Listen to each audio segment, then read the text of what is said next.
Hey everyone, welcome to the video. Today we are going over the studs and duds from week 7. Alright, the quarterback studs. Pat Mahomes once again led all quarterbacks in scoring, which is nothing new. The Chiefs offense is a real treat to watch.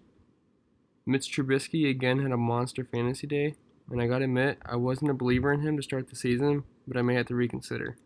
This was his third game in a row with multiple passing touchdowns, and 4 times in the last 5.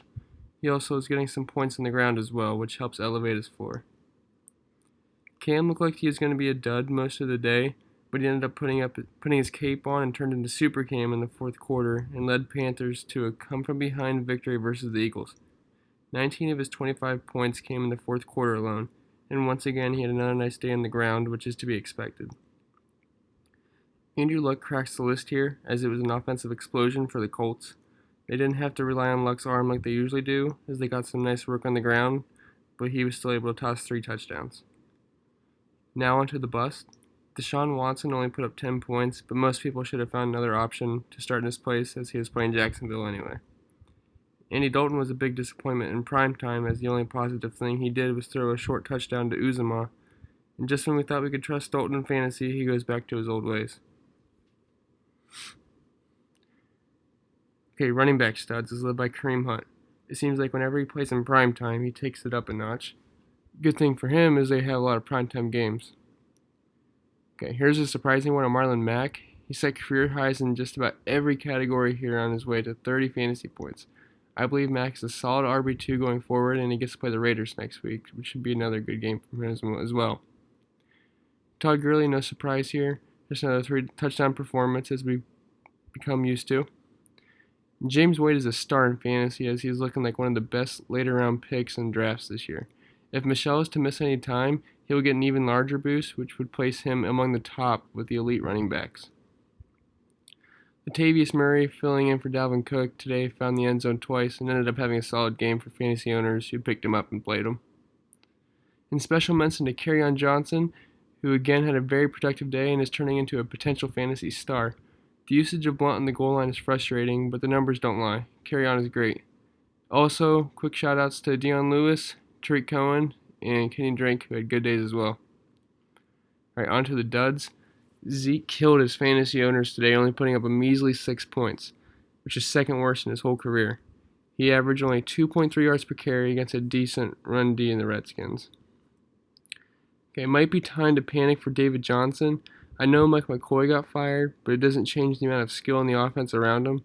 Denver's rush D has been getting shredded lately, and Johnson was stuck in the mud against them.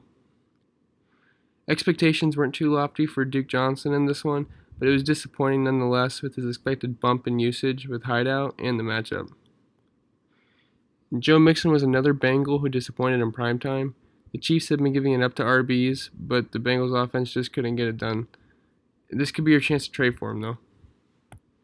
And Peyton Barber, coming off a big week, could not repeat what he did and ended up getting vultured by Ronald Jones and had a touchdown called back from holding. And Matt Breida once again got hurt in return like he usually does, but he ended up fumbling on his first carry back, and he really couldn't get anything going today as the 49ers were just playing from behind. On to the wide receiver studs. Emmanuel Sanders leads the week as he tore apart the Cardinals defense, and he even threw a touchdown to put a cherry on top. John Brown, who was a little quiet the past couple weeks, blew up against a weak Saints secondary, and he really put his speed on display. And Adam Thielen, no surprise here. The dude's just good at football. And Jarvis Landry finally got back on track here with a big game versus Tampa. He had a really nice touchdown where he fell to the ground and reached out and broke the plane to tie the game up. His string of good matchups continue against Pittsburgh next week. And Tyrell Williams caught a long bomb in the first play of the game and continued his stretch of dominance. And Alshon Jeffrey could not be covered by James Bradbury today, and he took full advantage. And special mentions to Danny Amendola here, who quickly had a nice game, and T.Y. Hilton, who scored twice in his first game back. Now to the duds. What happened with Jermaine Kearse? I fell into this trap as well, as he failed to catch any of his 2 targets today, leaving us with a giant goose egg. Stephon Diggs continued his disappointing performances. I wouldn't be worried about it going forward, though, and I like him to bounce back. And Kenny Golladay caught a touchdown, but it was ruled back by penalty, and he really didn't do much else the entire day. And coming off a huge performance. It felt safe to enter Goodwin in our lineups again, but the 49ers offense was just really ugly today, and again, just couldn't get anything going. And Taylor Gabriel was a popular play this week as well, but he just didn't get much going in a high-scoring game.